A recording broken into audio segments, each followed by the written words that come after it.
Faisons une petite expérience de pensée, juste pour commencer. Imaginons que quelqu'un a commis une erreur terrible. Ouais, le genre de truc qui empêche vraiment de dormir. Exactement. Quelque chose qui pèse hyper lourdement sur sa conscience. Donc cette personne est à genoux, en larmes. Elle implore le pardon de toutes ses forces, vraiment convaincue que c'est la seule façon de se racheter. Et là, quelqu'un lui tape sur l'épaule et lui dit très calmement, Arrête tout. voilà, il lui dit « Arrête, tu t'y prends mal ». En fait, toute cette culpabilité et ces larmes, ça prouve juste que tu n'as rien compris. Ah, c'est d'une violence, c'est brutal quand même. C'est hyper brutal, non? Eh bien, c'est exactement le sujet de notre exploration d'aujourd'hui.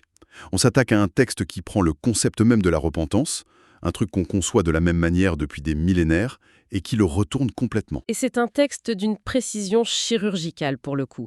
Aujourd'hui, on va vraiment se plonger dans un extrait bien spécifique. C'est le chapitre 14 du livre Comment pouvons-nous recevoir le Saint-Esprit comme un don, qui a été écrit par le pasteur Paul Sejong. D'accord. Et ce document, on le tire d'une plateforme théologique qui s'appelle le Bel Évangile. Honnêtement, je suis ravie d'en parler parce que c'est une lecture qui bouscule énormément d'idées préconçues sur la spiritualité, la morale et la mécanique du pardon en général. D'accord, alors, décortiquons tout cela. Mais avant de plonger tête la première dans ces concepts, je crois qu'une petite note de méthode s'impose pour notre auditoire. Oui, c'est indispensable. Parce que, comme on manipule des doctrines religieuses assez profondes, aujourd'hui on va parler de péché, de salut, de dogmes chrétiens, le but de notre session n'est absolument pas de prêcher, C'est ça. ni de débattre pour savoir si c'est la bonne ou la mauvaise façon de croire. On ne prend pas parti, hein. L'idée, c'est plutôt de mettre nos casquettes de détective. On veut juste comprendre comment fonctionne la logique très très particulière de cet auteur. Ouais. Parce que l'architecture de sa pensée est réellement fascinante à observer de l'extérieur. C'est vraiment l'approche parfaite. L'auteur a construit un système avec ses propres lois de la physique spirituelle, pour ainsi dire. C'est une bonne façon de le voir, ouais. Donc, notre rôle, c'est d'explorer ce système de l'intérieur, d'en observer les rouages, mais sans chercher à le valider ou à le déconstruire. Alors, commençons par la base. Si on demande à n'importe qui dans la rue, là, de définir la repentance, la réponse sera assez universelle, en fait. Bah oui, on fait une faute, on ressent un poids dans l'estomac. On éprouve des remords, on s'excuse et on essaye de réparer les pots cassés. Dans la culture populaire, la repentance, c'est quasiment un synonyme de culpabilité suivi d'actions correctives. Ouais, le regret, quoi. Voilà. Mais le pasteur Jong, lui, il affirme que cette définition est fondamentalement fausse. C'est ça qui est fascinant ici, c'est la manière dont il sépare radicalement l'émotion humaine de la réalité spirituelle. Pour l'auteur, éprouver du regret, c'est une réaction psychologique humaine, tout à fait normale. Ok, Mais, et c'est là que ça devient intéressant, cela n'a strictement aucune valeur pour effacer une faute devant la divinité. Le regret n'est pas la repentance biblique selon lui. c'est fou de séparer les deux à ce point. Oui, et pour prouver cette affirmation qui semble très contre-intuitive, il nous ramène à un moment clé de l'histoire biblique. C'est le jour de la Pentecôte tel que c'est décrit dans le livre des Actes, au chapitre 2. Ah oui, c'est cette fameuse scène où l'apôtre Pierre s'adresse à une foule immense à Jérusalem, juste après la mort de Jésus, non? Exactement. Et l'auteur s'attarde vraiment sur la chronologie très précise de cette scène. Donc Pierre vient d'expliquer à la foule qu'elle porte la responsabilité de la crucifixion du Messie. La réaction des gens est violente et immédiate. Le texte biblique dit qu'ils ont le cœur transpercé. Aïe. Ouais. Ils sont terrifiés, totalement rongés par le remords. Ils demandent aux apôtres « Hommes frères, que ferons-nous » Mhm. Et c'est à ce moment précis que l'argument de l'auteur se déploie. Que leur répond Pierre? Il leur dit « Repentez-vous ». Attends, je vais être sûr de bien suivre la logique de l'auteur, là.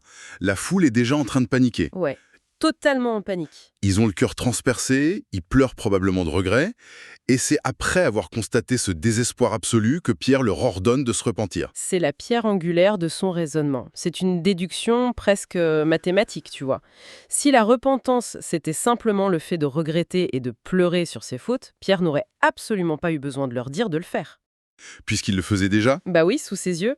L'auteur en conclut que le remords précède peut-être la repentance, mais qu'il ne peut pas être la repentance. Ce sont deux concepts totalement distincts pour lui. Bah dis donc, c'est quand même une affirmation massive qui va à l'encontre de, je sais pas, des siècles de tradition, hein.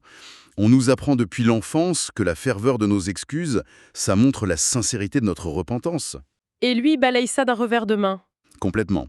Tu sais, en lisant cette partie de la source, il y a une image qui est venue pour essayer de visualiser son idée. Ça m'a fait penser à un groupe de personnes dans un bateau qui coule. Ok, je te suis. Au milieu de l'océan, avec une énorme voie d'eau, la vision classique de la repentance, donc les prières de supplication tous les soirs, les pleurs constants pour demander pardon, c'est comme essayer d'écoper l'eau de ce bateau qui coule avec une petite cuillère. C'est épuisant. Voilà, on s'épuise, on fait des efforts considérables, on montre toute notre bonne volonté en pleurant, mais la réalité physique reste exactement la même. Le bateau coule. Et l'auteur semble dire que la vraie repentance, ce n'est pas s'acharner avec sa cuillère avec toujours plus de ferveur, c'est de réaliser que la cuillère est inutile. Ah oui, et on peut même pousser l'image un peu plus loin, selon le texte. La vraie repentance, en fait, c'est d'accepter l'information que quelqu'un d'autre a en réalité déjà sorti le bateau de l'eau. Ah, d'accord. Il l'a réparé en cale sèche, et la repentance, c'est de monter dans ce bateau réparé. L'auteur définit la véritable repentance comme un changement radical de direction mentale. C'est le fait de se détourner d'une foi erronée. Hmm. Qu'est-ce qu'il entend exactement par foi erronée dans ce contexte précis? La foi erronée, pour lui, c'est l'illusion d'optique qui nous fait croire que nous pouvons contribuer à notre propre salut. C'est s'appuyer sur ses propres efforts moraux, servir les intérêts du monde ou croire que nos propres prières de contribution ont le pouvoir d'effacer nos péchés. La fameuse petite cuillère. Exactement. Et donc la repentance, c'est l'abandon de cette arrogance. C'est reconnaître notre incapacité totale et accepter de croire en ce que l'auteur appelle le bel évangile. Ce n'est pas une émotion de tristesse. C'est quoi alors? C'est une adhésion intellectuelle et spirituelle à une vérité factuelle et achevée. Ce qui crée un mystère immédiat, parce que si toutes ces larmes et ces prières ferventes ne réparent pas le bateau, et que la seule vraie repentance, c'est d'accepter ce fameux évangile, il faut impérativement qu'on comprenne ce qu'il contient. Oui, c'est la suite logique. Qu'est-ce qui donne à ce message spécifique le pouvoir d'effacer les fautes là où nos propres efforts échouent lamentablement? On touche vraiment au cœur du texte, là. Et c'est là qu'on entre dans la salle des machines de la théologie de cet auteur. Il ne parle pas d'un amour abstrait ou d'un pardon un peu vague, tu vois. Il décrit une mécanique extrêmement stricte, presque technique en fait, de la manière dont les péchés sont traités. Ouais, et c'est ici que ça devient vraiment, vraiment intéressant. Parce que si on regarde la culture chrétienne au sens large, tu penses à l'art classique, les films, les symboles dans les églises, l'image qui domine absolument tout, c'est la croix. Oui, la mort de Jésus. Voilà. Tout semble tourner autour de ça. Mais ce texte, il accorde une place gigantesque, essentielle, à un autre événement qui précède la crucifixion. Le baptême, là, Pensable à la mort sur la croix qu'il nomme le sang. c'est vraiment le point de bascule de tout son système de croyance. Pour beaucoup de courants religieux, ce baptême dans le Jourdain, ce n'est qu'un bel exemple d'humilité ou simplement le point de départ de son ministère public. Un symbole, quoi. Ouais. Mais l'auteur rejette catégoriquement cette vision symbolique. En s'appuyant sur l'évangile de Matthieu, chapitre 3, verset 15, il affirme que ce baptême, c'est l'action concrète et indispensable du salut. C'est le moment hyper technique où la totalité des péchés de l'humanité, passé, présent et futur, a été transférée physiquement et spirituellement de l'humanité vers Jésus. C'est fort. Mais comment il explique ce transfert? Je veux dire, Jean-Baptiste n'est pas juste là pour le mouiller avec de l'eau du fleuve, il joue un rôle bien particulier selon l'auteur, non? Tout à fait. L'auteur voit Jean-Baptiste non pas comme un simple prophète qui passait par là, mais comme le représentant légal de l'humanité entière. Rien que ça. Oui, le dernier grand prêtre terrestre, en fait. Et quand Jean-Baptiste baptise Jésus, ce n'est pas un simple rite de passage. Le texte explique que c'est l'accomplissement de toute justice divine. D'accord. C'est le moment où les fautes du monde entier sont littéralement posées sur les épaules de Jésus. C'est ce que l'auteur nomme très précisément le lavement des péchés. C'est fascinant parce que la logique de l'auteur, elle est calquée sur un système juridique implacable. En fait, on pourrait comparer ce concept à un transfert de dette, mais à une échelle cosmique. Ah, une dette financière. Ouais. Imaginons que l'humanité a accumulé une dette morale infinie. Une facture avec tellement de zéros qu'il est impossible de la payer, même en s'excusant et en pleurant tous les jours. Le baptême dans le Jourdain, donc l'eau, ce n'est pas juste une cérémonie sympa. C'est le moment où le contrat est officiellement signé. C'est le transfert de responsabilité. Exactement. C'est l'acte légal par lequel Jésus accepte de mettre cette dette faramineuse à son propre nom. Et ensuite, la mort sur la croix, le sang, c'est l'étape qui clôture le processus. C'est le moment où la facture est effectivement payée. La punition exigée par la justice divine pour cette dette préalablement assumée. Oui, et si nous relions cela à une vision plus globale de son argumentaire, on comprend immédiatement pourquoi il insiste tant sur l'indissociabilité de l'eau et du sang. La logique est limpide. On ne peut pas payer une amende pour une infraction qui ne nous a pas été officiellement et légalement imputée. Ah, bien vu. Si Jésus n'avait pas pris les péchés sur lui lors de son baptême, sa mort sur la croix n'aurait eu, selon l'auteur, aucune valeur expiatoire. Ce serait juste la mort tragique d'un innocent. Attends. Donc il affirme que tous ceux qui vénèrent uniquement la croix, sans comprendre le rôle légal du baptême, ils sont dans l'erreur. Exactement.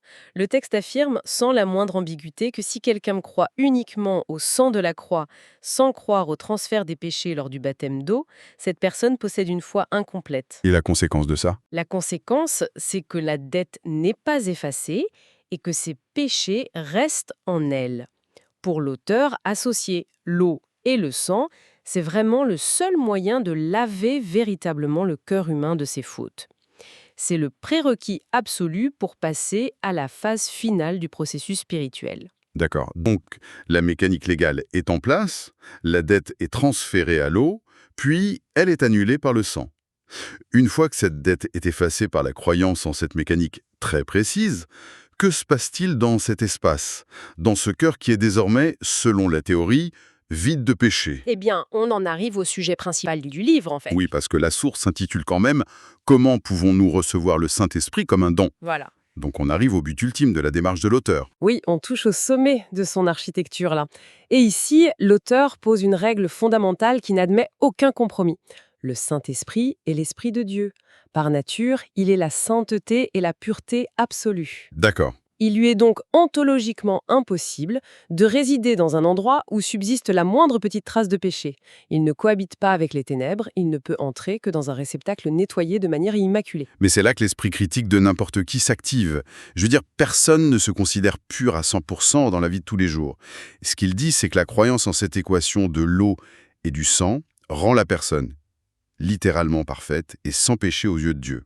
Et c'est là toute la radicalité de la source vis-à-vis des dogmes classiques. L'auteur écrit noir sur blanc que la plupart des gens tentent d'attirer le Saint-Esprit par l'effort humain. En faisant quoi? Ils jeûnent, ils s'isolent, ils font des veillées de prière où ils pleurent sur leurs fautes, toujours en espérant que Dieu verra leur bonne volonté et leur enverra son esprit.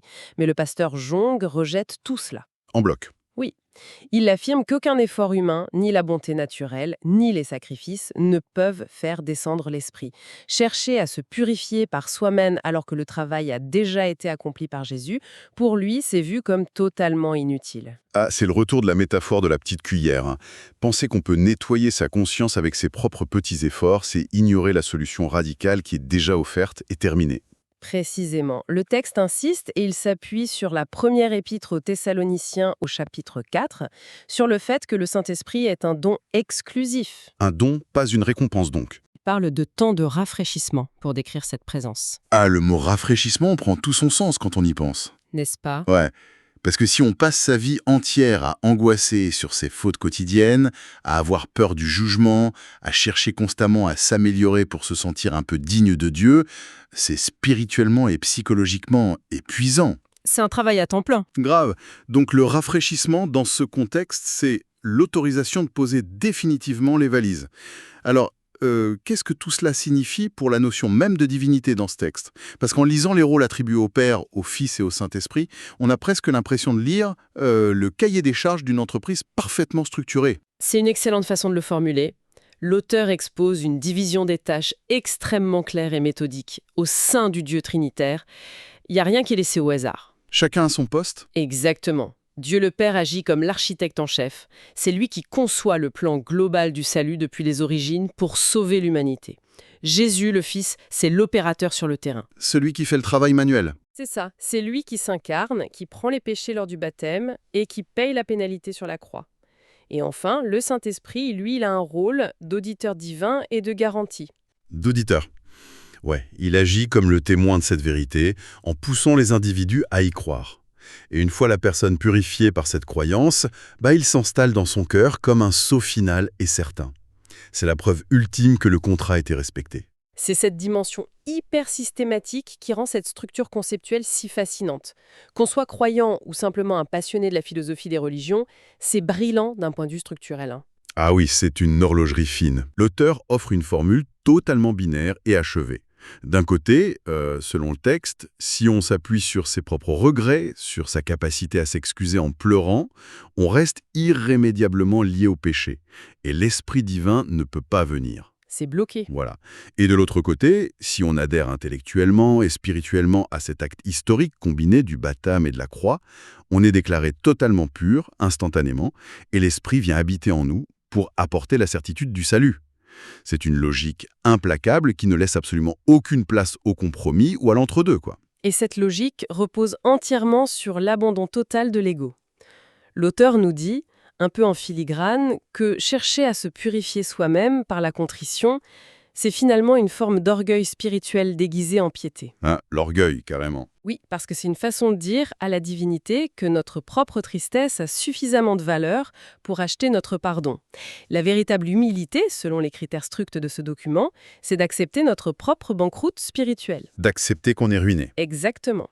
Et de reconnaître que le travail de purification a été accompli par un autre, à 100%. Bon, si on fait un petit pas en arrière pour synthétiser tout ce qu'on vient de traverser aujourd'hui. Le parcours est vraiment saisissant. Nous avons vu comment un texte redéfinit totalement un des concepts les plus anciens de la morale, la repentance. Ouais. L'auteur vide ce mot de sa substance émotionnelle. Ce n'est plus cet état lourd, perpétuel, fait de regrets et de culpabilité constante. Il le transforme en un mécanisme presque binaire. C'est un interrupteur on-off. C'est ça. Une acceptation intellectuelle d'un processus déjà achevé il y a 2000 ans. Donc le transfert des péchés au baptême et leur paiement à la croix. Et c'est cette adhésion précise, et elle seule, qui agirait comme un aimant capable de déclencher la pureté immédiate et d'attirer l'habitation permanente du Saint-Esprit.